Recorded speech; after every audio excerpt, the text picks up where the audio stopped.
Bienvenue dans Nos 2 centimes, le podcast où on parle de nos vies affectives et de Dieu.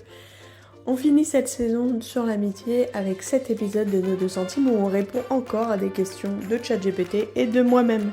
Ah oui, au fait, c'est Sophie. Je me rappelle d'avoir été marquée à la fin de cet épisode par la réalité que nos amitiés, c'est des relations fragiles et qu'on n'a vraiment pas été équipés pour en prendre soin et pour savoir comment les créer, comment les entretenir et comment faire face quand c'est difficile. Alors j'espère que cet épisode et que toute cette saison, c'est un lieu où vous pouvez vous sentir entendu, encouragé là où c'est difficile. Et puis aussi, rappelons-nous de la beauté que c'est de vivre en relation, parce que c'est vrai que des fois on peut se concentrer sur tout ce qui va pas, mais il y a des belles choses qu'on peut vivre dans nos amitiés. Et c'est des lieux fertiles de joie, de croissance, d'affection réciproque et d'émerveillement. Je vous souhaite un bon épisode et j'espère que ça va vous émerveiller.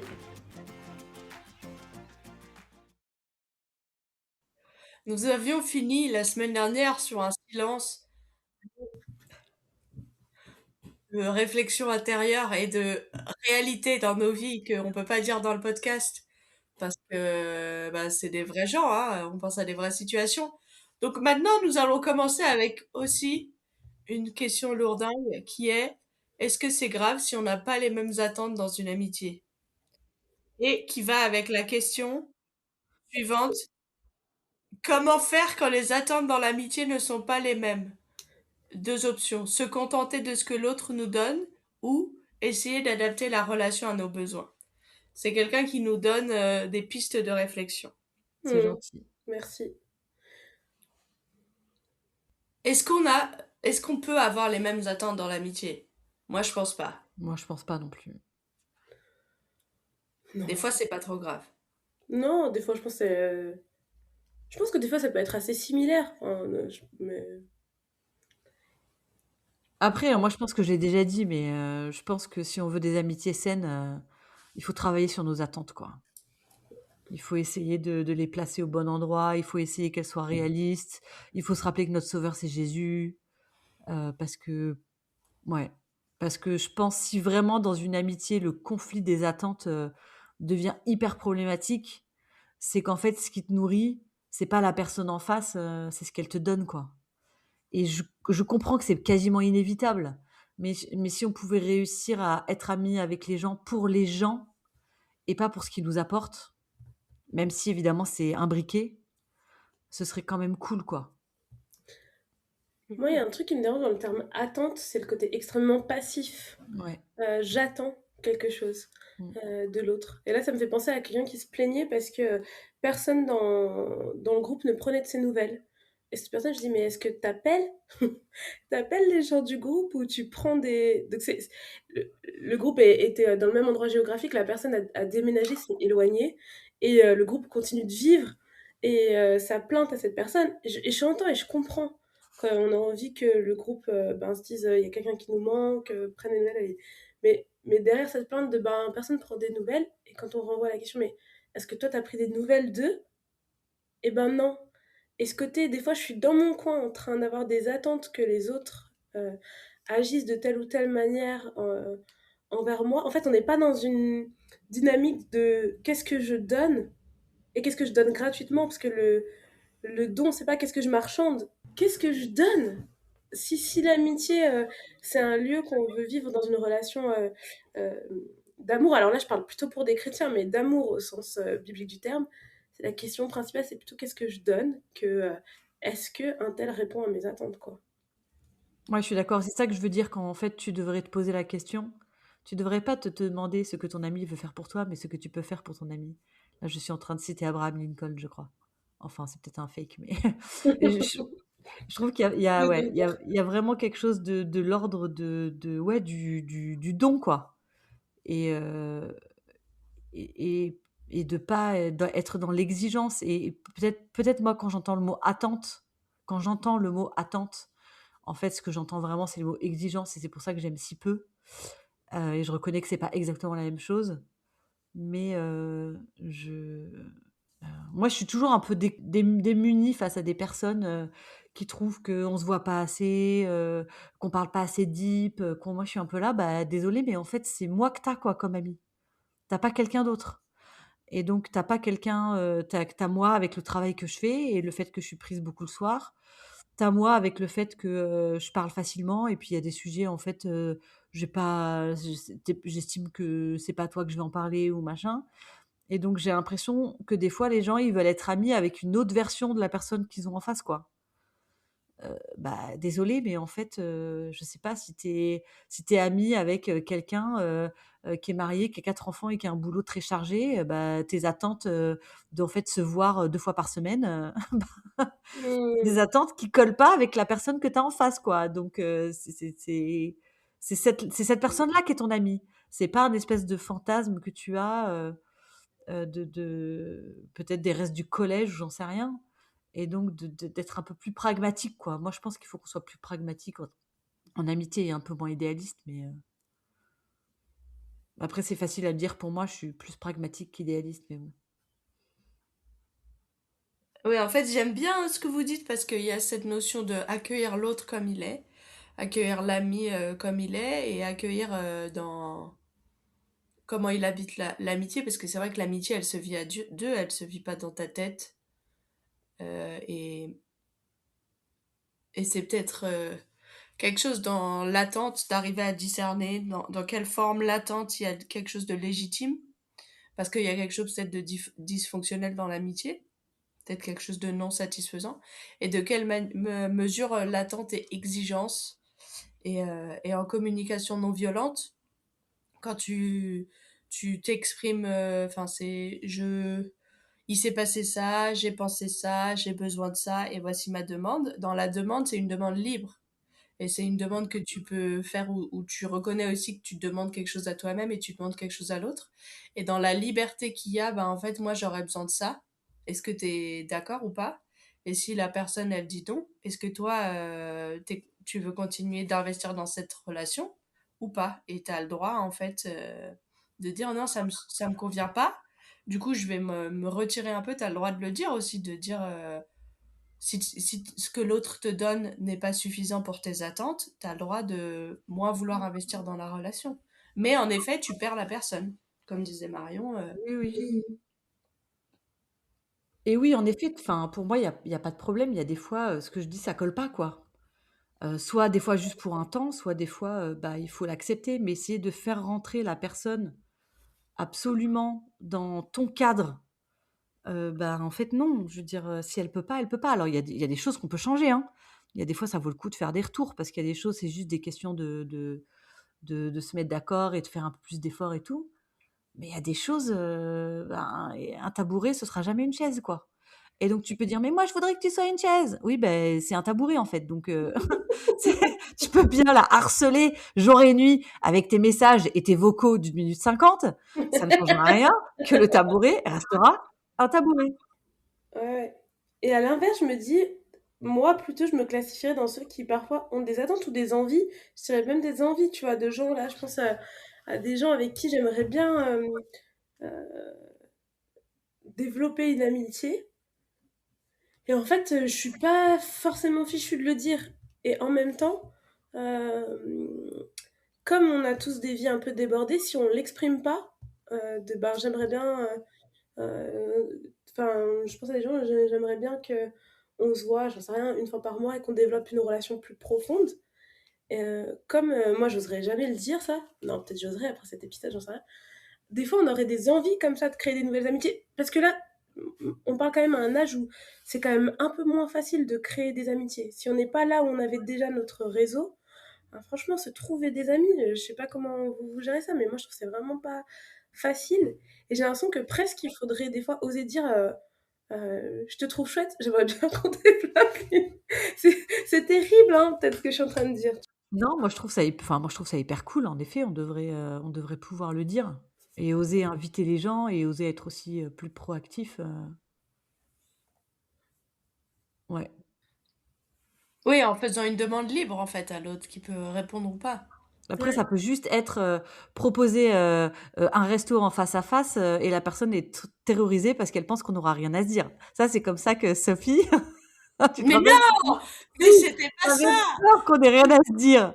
C'est Et vrai? je dis: «C'est pas grave, j'ai pris Ah, sur moi» et nous avons fait un resto toutes les 2. non, mais tu transformes l'histoire. C'est parce que j'étais pas terrorisée. C'est peut-être juste mon intensité émotionnelle que j'ai exprimé ça en disant, mais non, mais c'était juste, j'étais là en mode, j'ai jamais été en 1 à 1 avec Marion. Ouais. Jamais on s'est parlé en 1 à 1. On fait passer notre amitié dans une autre sphère. Est-ce que ça va passer ou est-ce qu'on a une amitié de groupe? Toi qui aimes les amitiés de groupe. Maintenant, elle relit l'histoire en mode Sophie était terrorisée. Non, OK, OK, je me suis juste posé la question. tu es la Je me suis personne qui dit, connaît mieux tes émotions, donc je reconnais que tu as sans doute raison merci. sur, Bah, bien sûr, merci Marion. mais je pense qu'on est enfin, ouais, moi, je pense qu'il faut y aller, hein. Si tu as envie d'être ami avec quelqu'un, heu, il faut alors peut-être dire: «Est-ce que tu veux être mon ami?» c'est un peu bizarre, mais proposer de passer du temps avec les gens, heu, Ouais. c'est un bon truc. Alors donc nous allons passer à cette question que Marion n'arrive pas à comprendre et juge.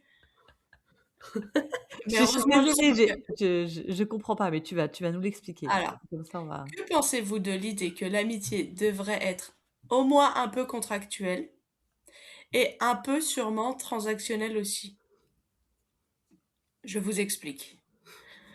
Dans l'année où je n'allais pas bien, que j'arriverai un jour à mettre dans un monologue podcast, j'avais l'impression que je n'avais plus rien à donner aux gens dans ma vie et que du coup, il y avait toute une base relationnelle que j'avais qui s'effondrait un peu parce que je me disais: «Je suis juste un fardeau pour les gens et j'ai rien à rendre en retour» et parce que ça allait pas bien, j'allais pas bien, je pense que ça a mis en lumière à quel point j'ai une pensée transactionnelle quand je pense amitié. Mais je pense toute relation en mode: «Il faut donner, il faut pas être trop un fardeau, machin». Alors que mon discours dans Nos 2 centimes est très différent. Accueillez mes incohérences, s'il vous plaît. Et du coup, ça m'a vraiment fait réfléchir et je me suis dit, il y a quand même un peu de transactionnel dans nos relations. Parce que là, ce qu'on a parlé sur donner, est-ce qu'on est Mmh. satisfait, il y a forcément un peu de transactionnel. Mais y a-t-il un peu de contractuel aussi, d'un truc formalisé, comme une alliance qu'on fait pour le mariage, mais est-ce qu'il y a un peu de contractuel? je pense qu'il y a un contrat moral, hein. Enfin, moi, je pense avec mes amis les plus proches, il y a clairement un contrat moral. Mais c'est un contrat moral, quoi. Je veux dire, on n'a rien signé, on n'a pas fait de cérémonie, mais dans mes groupes d'amis les plus proches, je pense que c'est contractuel qu'en fait on sera ensemble jusqu'à la mort, quoi. Ça veut pas dire qu'on sera tous les jours au téléphone, ça veut pas dire mais un peu l'idée que voilà, notre amitié elle est pas, effaçable. Mais pour moi, c'est plus un contrat moral et j'ai l'impression que c'est le temps qui serait le contrat, quoi. Le temps passé, les expériences partagées, on arrive à un moment où moralement pour les 2 parties, c'est évident qu'en fait l'amitié elle restera, quoi. Mais moi, si je regarde dans mes amitiés, j'ai l'impression que ce qui forme ce contrat moral, c'est le temps. Heu, je sais pas si je me laisserais faire, par quelqu'un que je connais depuis genre, 4 mois et qui me dise: «Est-ce qu'on peut s'engager maintenant, que toi et moi on sera amis à vie?» Je sais pas comment je réagirais si on me demandait un tel engagement, alors que notre amitié est au début. Pour Mais moi, est-ce que tu c'est t'es engagé avec tes amis, dans ce sens? tu veux dire, est-ce Tes que amis j de on a longue date? verbalisé? Ouais. Non, je pense pas, hein. Enfin si, on s'est dit qu'on était amis, mais on s'est pas donné de deadline, on s'est pas dit jusqu'à la mort, on n'a pas échangé d'alliance. J'ai l'impression que c'est plus un contrat moral, qu'autre chose et un truc un peu, mais oui, on s'est dit qu'on était amis par contre. Moi, je pense que les gens avec qui je suis vraiment amie, elles savent que je suis leur amie. Elles savent que je compte pour elles et pour eux parce que je fais des efforts, parce qu'on passe du temps et tout. Est-ce qu'il y a pas aussi un... Moi, c'est pas tant dans la durée, mais s'il m'arrivait un truc super dur, je sais pas d'exemple, mais s'il m'arrivait vraiment un truc très très difficile, et à certaines personnes, si je les voyais pas, même des amis, comment dire, avec qui on parle pas tous les 4 matins parce qu'on vit loin ou quoi, mais Mais si là, je les voyais pas montrer leur présence d'une manière ou d'une autre, que ce soit n'importe quoi, une carte ou venir ou enfin, Un vocal. ou un vocal. Bon, un vocal, je sais pas si ça sert beaucoup mais bref, si je les voyais pas là, j'aurais l'impression qu'elles ont pas respecté enfin, je serais comme si il y avait eu quand même une absence d'un contrat moral, ouais, d'un non-respect du contrat. S'il m'arrive un truc comme ça, si t'es pas là, ben, j'aurais l'impression qu'on m'a trompé sur la marchandise. Il y a eu dol. Mais ça serait violent, en fait, pour moi, de pas avoir certaines personnes présentes à des coups durs, et même des personnes qui sont pas forcément là dans le quotidien de ma vie, mais qui sont des amitiés fortes de longue date, quoi. Donc dans ce cas-là, j'ai l'impression que là, il y a une forme de contrat, pareil, non verbalisé. On n'a pas signé qu'on serait là au coup dur des uns et des autres, mais une attente en tout cas qui est là, qui est réelle. Ah mince, une attente, tu vois, finalement. Ben oui, non, mais c'est pour ça que la question juste avant les attentes, c'était intéressant parce que on peut dire qu'on n'a pas d'attente, mais en fait, on en a forcément dans l'amitié. Et c'est est-ce Ouais, qu'on les a conscientisés ouais, euh, pour qu'on sache que ah ça c'est une attente et donc si on transgresse ça en face, ça va me poser des problèmes. ouais. Moi, je rejoins ce que disait Marjolaine aussi sur que l'attente, ça donne une idée un peu passive. En vrai, moi, si je regarde dans mes amitiés, j'ai des attentes, mais c'est des attentes qui sont définies et formalisées avec et en fonction de la personne en face. C'est pas juste moi toute seule comme une île dans mon imaginaire d'adolescente. Qu'est-ce que c'est un ami? C'est en fait j'ai rencontré une personne, j'ai vu ce que j'aimais bien chez elle, là où elle et donc du coup les attentes se sont développées au contact de la personne. Moi je pense pas que j'ai des attentes en amitié si tu me demandes de faire une liste d'attentes en amitié, je peux pas te dire. Si tu me demandes, c'est quoi tes attentes dans l'amitié pour Manu? C'est quoi tes Mm. attentes dans l'amitié pour Johan? C'est quoi tes attentes dans l'amitié pour Audrey? Soit tes attentes dans l'amitié pour Karen? Là, je peux te faire un truc. Mais c'est parce que c'est quelque chose qui est lié à la personne. Et là, on est dans du relationnel, quelque chose qui est que tu as du vécu avec la personne et donc tu vois aussi ce qu'elle peut donner, comment votre amitié s'est construite, sur quelle base elle s'est construite. Moi, j'aurais plus de difficultés avec la question des attentes hors sol, quoi. Ça veut dire, moi, théoriquement, si tu me demandes, un ami, c'est ça, et si c'est ça, c'est pas un ami. En fait, ça va dépendre de la personne que tu as en face. Et des fois, l'amitié, elle te prend aussi un peu au dépourvu. Tu te retrouves ami avec des gens, tu n'aurais pas forcément parié que ça va dans ce sens-là. Et du coup, la relation, elle se construit et les attentes se construisent aussi. Donc oui, bien sûr, on a des attentes, mais si la relation amitié, elle est de qualité, tes attentes, elles sont pas à côté de tes pompes. Par exemple, ce que tu racontes là, Marjolaine, moi, j'arrive pas à imaginer que mes amis de qui j'attends qu'ils soient là dans les coups durs ne soient pas là dans les coups durs, parce qu'ils m'ont déjà prouvé 1000 fois qu'en fait, ils étaient dans les coups durs. Donc, pour moi, c'est de la fiction. Me dire, je pourrais avoir une grosse galère et telle personne, telle personne, telle personne serait absente, en aurait rien à faire et me soutiendrait pas, je suis dans la science-fiction la plus totale pour moi. Parce que les gens de qui j'attends ça sont des gens où je sais qu'en fait, Mm. ils vont le faire. Sauf si eux, ils ont une propre grosse galère de leur côté. Et dans ce cas, vas-y, c'est bon, on est ensemble. J'ai du mal à imaginer que et peut-être juste au début de l'amitié où tu sais pas trop, où les attentes elles sont en construction, c'est là où moi je peux être un peu des fois frustrée ou blessée et tout. Mais au bout d'un moment où la personne et où quand tu as des changements de statut aussi, bah la personne qui n'était pas en couple et qui devient en couple ou le premier enfant, tu as des changements de situation qui font que tu dois adapter les attentes. Il peut y avoir des moments un peu de frottement, mais pour moi ça fait partie des relations vivantes quoi. Mm. Mm. Ouais. Et après, ce que tu disais sur le don, Sophie, là, sur j'étais pas bien et j'ai l'impression que j'avais rien à donner, c'est intéressant parce que ça veut dire que quand tu.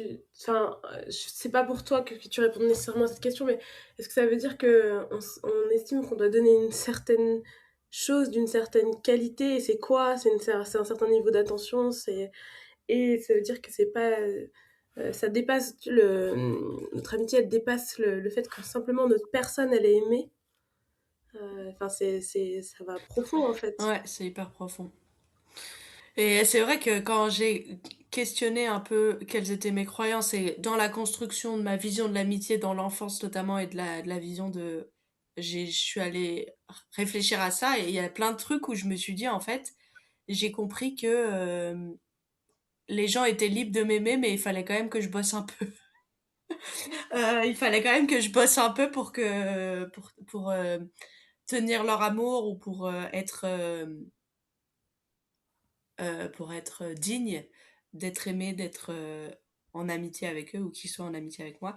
Et en fait, c'était hyper profond. Et c'est pour ça que je suis vraiment convaincue qu'il faut aller regarder dans nos... Quand il y a des bugs aujourd'hui entre nos émotions et nos croyances rationnelles, il faut aller regarder dans ce qu'on a compris de la relation quand on était enfant parce que il y a plein de trucs qu'on a compris mais c'était éclaté quoi. Enfin, il y avait juste des trucs qui étaient difficiles donc on s'est créé un schéma en disant ça doit être parce que je suis un peu nulle et après ça reste dans nos pensées que ça doit être parce que je suis un peu nulle ou ça doit être parce que ah là cette Mm. personne elle m'aime bien parce que j'ai fait ça et du coup il faut que je fasse ça à chaque fois pour que cette personne elle m'aime bien et pour que les autres aussi.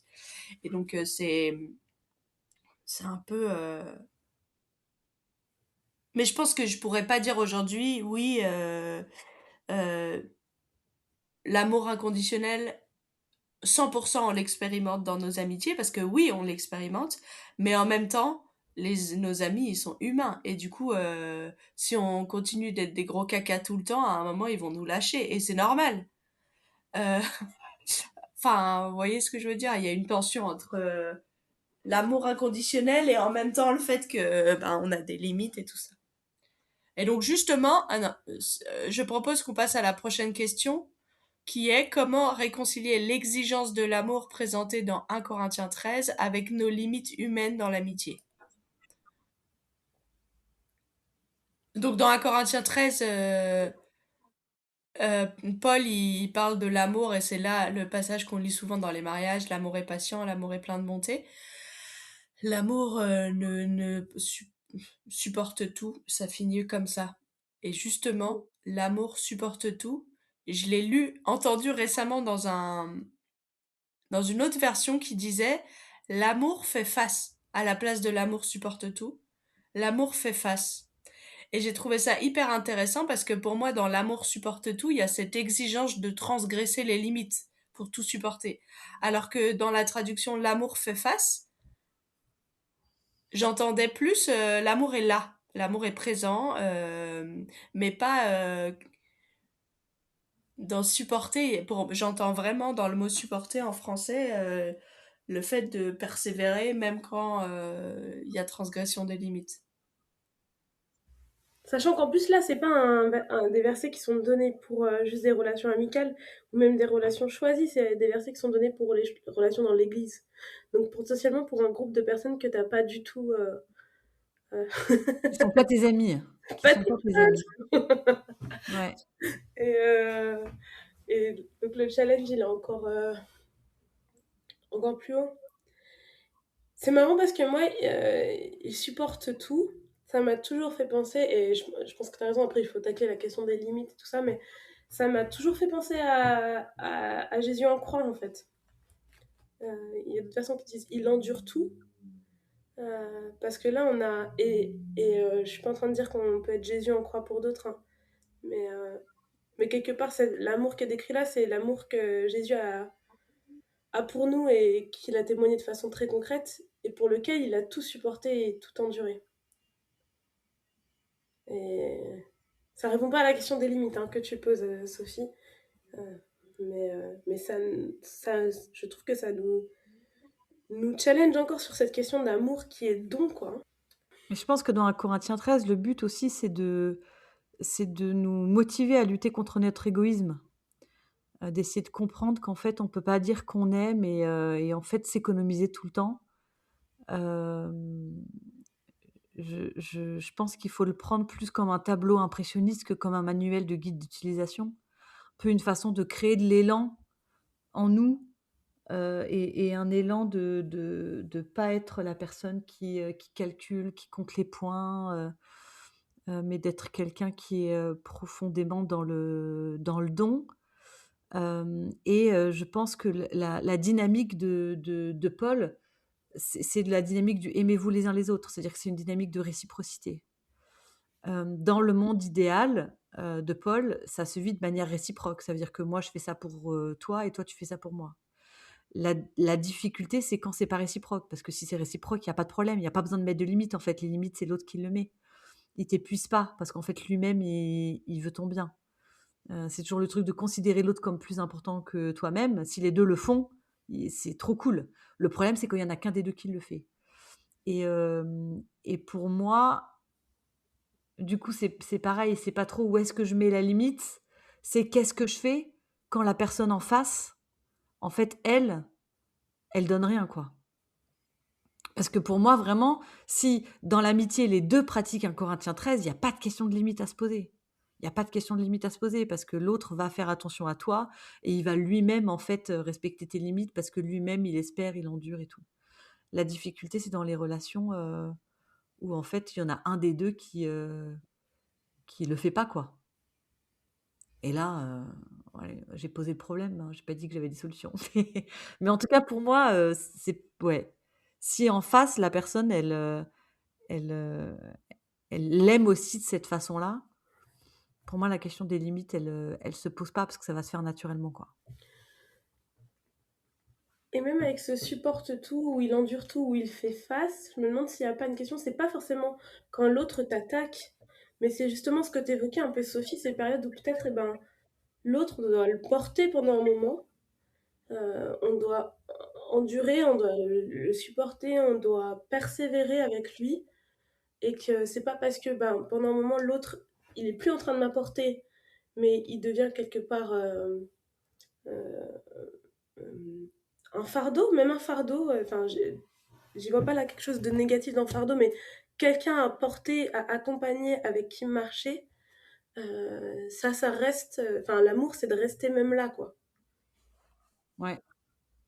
C'est pas tant, je pense là, c'est pas tant supporter les attaques de l'autre ou ce qu'il est en train, quelqu'un qui serait en train de me faire du mal, c'est rester dans, dans la persévérance sur le long terme, même quand l'autre, c'est peut-être, là on parle de communauté qui se soutenait financièrement, donc c'est peut-être la personne qu'on va soutenir financièrement pendant longtemps, qu'on va porter, la personne qui est malade, qui a besoin d'aide, qu'on va aider, etc. Enfin, ou qui va pas bien et qui a besoin de d'une oreille attentive et qui peut pas être l'oreille attentive en échange pendant une période. Et il me semble que la réponse à la question des limites aussi, ça revient aussi au fait que là, on ne parle pas de relations qui sont purement exclusives et où en face de la personne, il n'y a que toi. Enfin, si on est le seul à porter l'autre quand il va mal, bah oui, je pense qu'on atteint vite nos limites et qu'on a aussi besoin de temps de repos ou de répit d'avoir d'autres personnes qui, elles, prennent soin de nous. C'est de réussir à pas être dans un écosystème où t'as que des personnes qui sont autour de toi, dépendantes de toi, et dépendantes que de toi. Je pense qu'on a vraiment besoin d'être dans un tissu relationnel, en fait. Mmh. Ouais, c'est bien, c'est des bonnes pistes de réflexion. Qu'est-ce que t'en penses, toi, Sophie? Moi, je sais pas, je trouve ça vraiment... Enfin, moi, ça m'a fait vraiment du bien de lire L'amour fait face, parce que je me suis rendu compte que Supporte tout, ça avait vraiment... Je pense que ça me conduit dans des chemins qui sont vraiment pas des chemins de vie, parce que c'est comme... c'est forcément sacrificiel. Et si je suis pas capable d'aller jusqu'à ce sacrifice-là, de tout supporter, alors je suis une mauvaise amie. Et ça m'a fait du bien de me dire, mais en fait, je sais être là, je sais être là. Par contre, il y a des choses où je suis pas capable de supporter. Et, et je pense que je redécouvre le cadeau des limites, comme dirait Scazero. Je le redécouvre à peu près tout le temps. Et et des fois, on dit, ouais, la limite, c'est un cadeau pour l'autre et tout, mais des fois, non. Des fois, la limite, c'est juste, bah, en fait, la limite, elle est là, en moi, et je la pose juste à l'extérieur de moi. Je dis juste, bah, en fait, ma limite, elle est à l'intérieur, et là, je la pose à l'extérieur. Et, et en fait, la limite, elle existe déjà. Et moi, ça m'aide de dire, En fait, la limite, ouais, je dois juste la découvrir, la nommer et la nommer à l'extérieur. Et la limite, c'est quelque chose c'est une impossibilité. Il y a quelque chose d'incompatible avec le fait de vivre dans une amitié hors de nos limites parce que c'est juste pas possible. Donc je pense qu'il y a quelque chose de l'ordre, ça me procure de l'apaisement et je pense que ça me libère de la honte que je peux avoir dans mes amitiés où je me sens pas à la hauteur, je me sens pas assez bien et tout ça, de me dire, ah, en fait, il y a quelque chose d'impossible pour moi de vivre hors de ma limite. C'est pas lié à l'amitié, mais une fois on m'a dit un truc qui était très, enfin qui m'a beaucoup aidée moi en tant que jeune maman, c'est que parfois le vrai geste d'amour pour son enfant quand il pleure depuis des heures, qu'on sait plus le calmer, etc., c'est d'aller le mettre dans son lit, dans sa chambre, de fermer la porte et d'aller au loin pendant quelques minutes. Parce que c'est parfois le geste qui fait que tu vas pas finir par vous savez, le syndrome du bébé secoué, hein, qui peut avoir des conséquences extrêmement dramatiques. Et qu'en fait, parfois, alors enfin, après, si on est souvent confronté à ce genre de situation, il faut se faire accompagner, mais c'est parfois le plus. Si tu veux vraiment l'aimer, tu le poses et il pleure dans sa chambre pendant quelques minutes et tu vas respirer. Et c'est ce que tu peux faire de mieux pour lui. Et j'ai trouvé ça très libérateur dans un contexte où parfois tu as des injonctions très fortes et t'es en galère en fait. Et en fait, des fois, clairement, c'est salvateur pour l'autre de prendre du recul pendant quelques instants et de reprendre le souffle et de redescendre. Et je dirais que moi, ce que je partageais sur Sophie, enfant qui a cru qu'elle devait gagner l'amour des gens, en fait, il y a quelque chose là dans cette croyance qui, je pense, est dans beaucoup de nos cerveaux, qu'il y a quelque chose où on a tellement du mal à accepter que les gens ils peuvent nous aimer comme nous, comme on est, que du coup, l'idée de poser des limites devient impossible parce qu'il y a un risque du rejet, il y a le risque de l'abandon, il y a le risque qu'on reproduise des schémas qu'on a expérimentés dans l'enfance. Et donc là, il y a deux croyances on a le droit de mettre des limites mais en même temps, si je mets des limites, est-ce que les gens vont m'abandonner? Qu'est-ce qu'ils vont dire de moi? Qu'est-ce qui va se passer pour ma valeur et mon identité? Qui sont très très forts, qui viennent se clasher. On peut le traiter dans un cabinet médical avec un professionnel de la santé mentale. On peut aussi le traiter avec Jésus, parce que Jésus, c'est celui qui a tout supporté pour nous, qui n'a pas de limite aujourd'hui dans le ciel, il a plus de limite et il peut vraiment accueillir l'attention qu'on a à l'intérieur de nous sur le fait qu'on veut être libre dans nos amitiés et que normalement on devrait pouvoir exprimer nos limites euh, en toute liberté parce que on ne devrait pas mettre l'amour sur la table.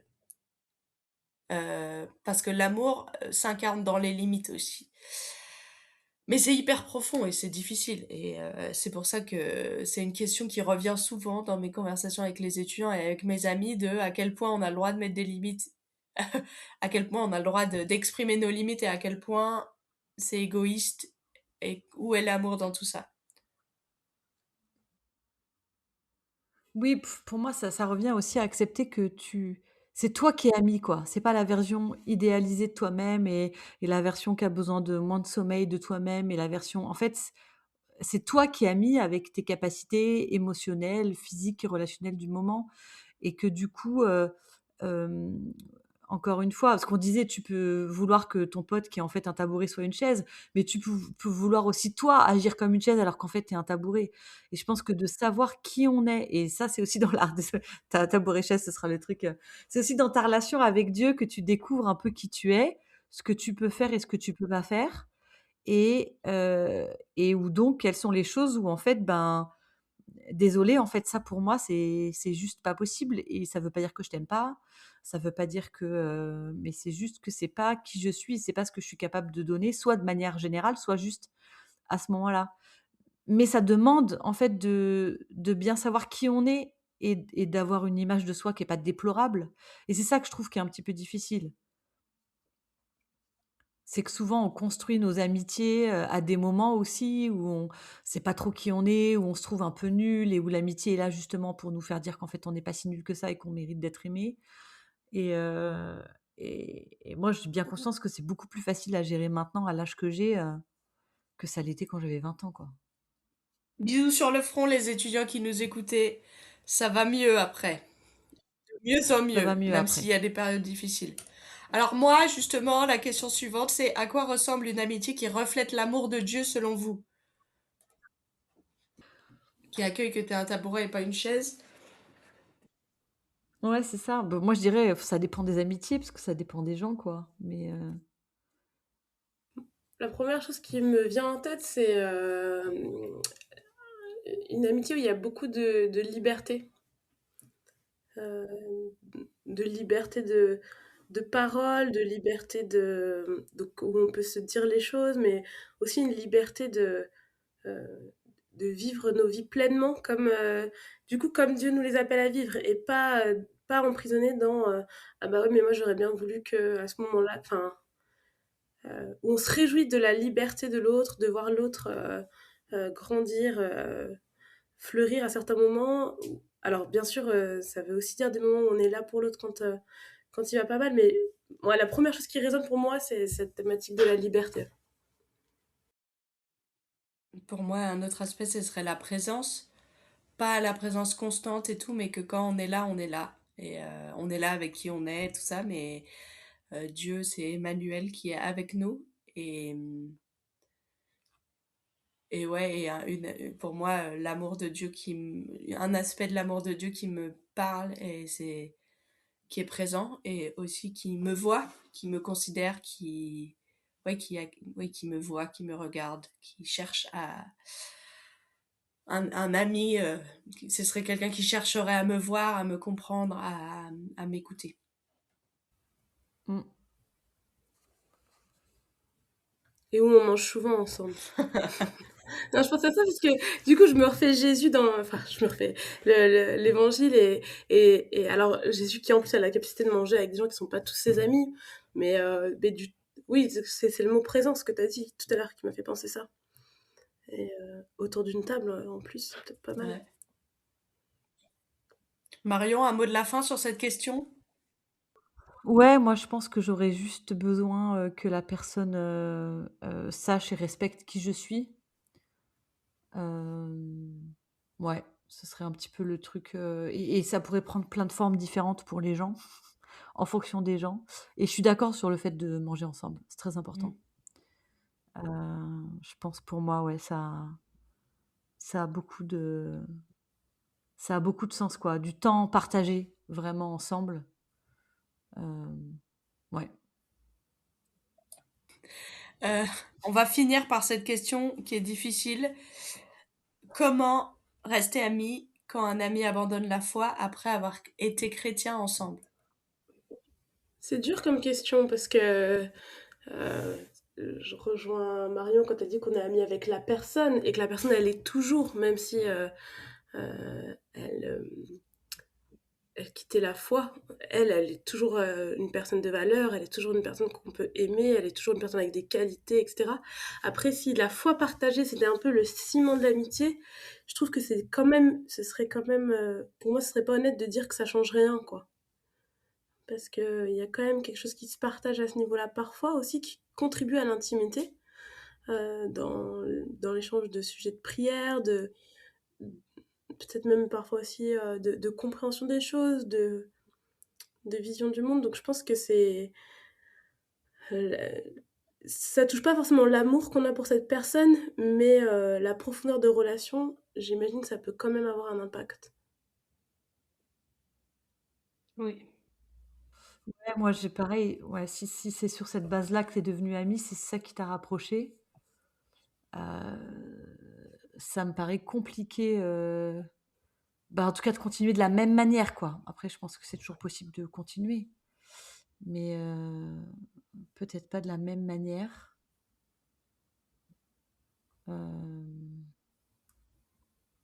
Ouais, je Moi, sais je pas. dirais qu'il y a aussi peut-être quand on abandonne la foi, il y a une période où c'est peut-être difficile d'être en relation avec d'autres chrétiens parce que ça représente quelque chose qui est douloureux pour nous. Mm.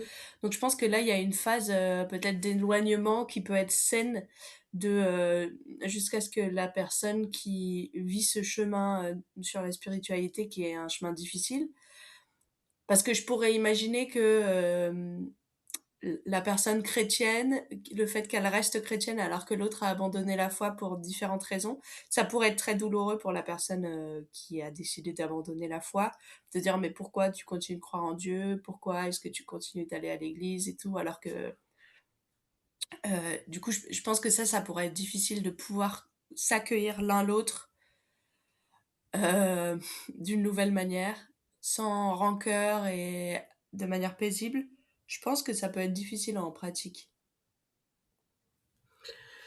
Oui, et puis même si on respecte l'itinéraire de chacun, moi, il y aurait quand même une profonde tristesse associée à ça. Ce serait... Enfin, je veux dire, si j'étais honnête, ça me rendrait profondément triste de voir quelqu'un s'éloigner de Jésus, s'éloigner de la foi et tout ça, si c'est quelqu'un avec qui on partageait ça en commun, il y aurait une tristesse là qui serait pas facile à cacher et qui serait dure à une volonté, je pense, d'être à la fois peut-être 30 ans de distance, mais à la fois de confirmer l'amour quand même pour cette personne. Oui, parce que ce qu'on disait juste avant sur l'amour de Dieu reflété dans l'amitié, t'as parlé de la liberté et moi j'ai parlé de la présence, donc c'est ça, c'est on laisse l'autre libre de cheminer, comme Dieu il laisse libre tout le monde de cheminer loin de lui. Il force pas, mais il est présent et tenir ça malgré la tristesse et la compréhension, c'est important. Je propose que nous terminions avec vos 2 centimes sur l'amitié. Qu'est-ce que vous voulez laisser sur l'amitié?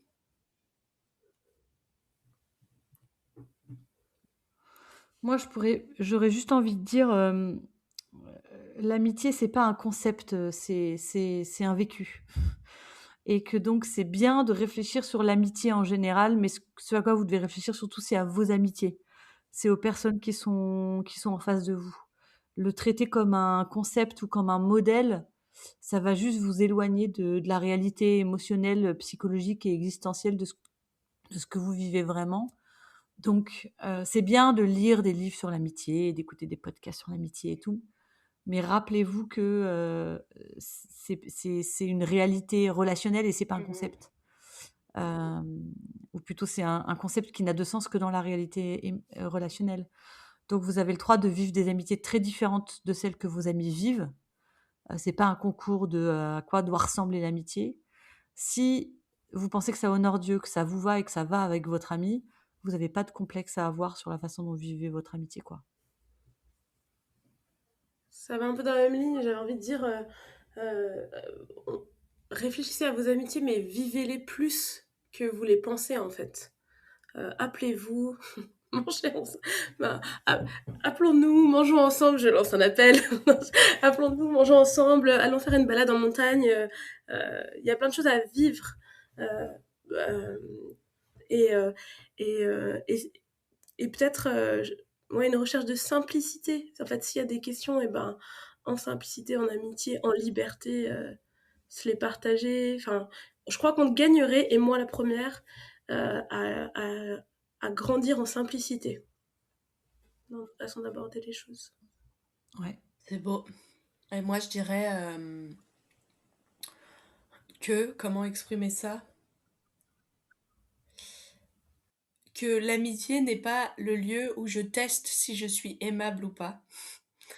Euh, c'est Dieu qui me dit que je suis aimable. Et donc, je peux cultiver mes amitiés en sachant déjà ça. Parce que quand je viens dans l'amitié en testant ce présupposé, en général, ça me fait plutôt du mal. Ça me réconforte pas. Et en même temps, c'est dans l'amitié que je teste, j'expérimente que je suis aimable parce que les gens m'aiment. Donc il y a une tension là que je n'ai pas résolue et c'est normal. C'est peut-être ça la voie de la maturité, c'est accepter qu'il y a une tension non résolvable dans l'amitié. Mais je suis aimable et donc je peux avoir des amis. Allez, bisous. Allez, bisous! Bisous! Bon courage les étudiants!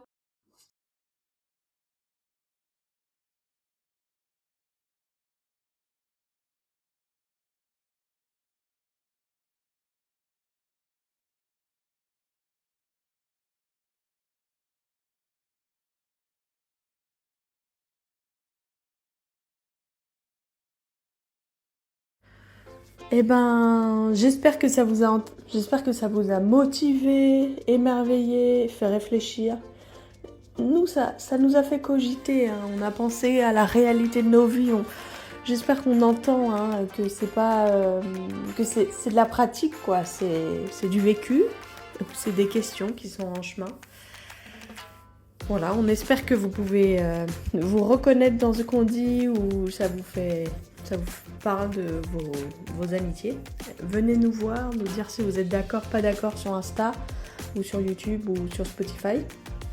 On s'arrête pour la pause entre saisons et on revient pour une prochaine saison. On espère à l'automne ou au début de l'hiver 2026 pour parler de la famille. Alors si vous êtes du genre à prier, est-ce qu'on peut vous demander de prier pour nous pour ce temps de préparation de saison, pour qu'on puisse avoir des invités pertinents, avoir des thèmes utiles et puis être protégé aussi, parce que voilà, la famille c'est un sujet dans nos vies et peut-être dans vos vies aussi, donc on souhaite que ce soit une saison qui soit joyeuse mais aussi ancrée dans la réalité, mais pas trop dans la réalité de nos vies, que ce soit pas trop de la pratique du moment. Voilà, c'est beaucoup d'infos, mais on vous fait des bisous si vous voulez, hein, si vous consentez, ou des bisous de loin. On peut faire un bisou avec la main, si on veut pas faire bisou avec la bouche. Et puis je pense que là, je vais m'arrêter là, parce que je sais pas qui écoute, mais je pense que c'est pas extrêmement utile. Et voilà. Cordialement.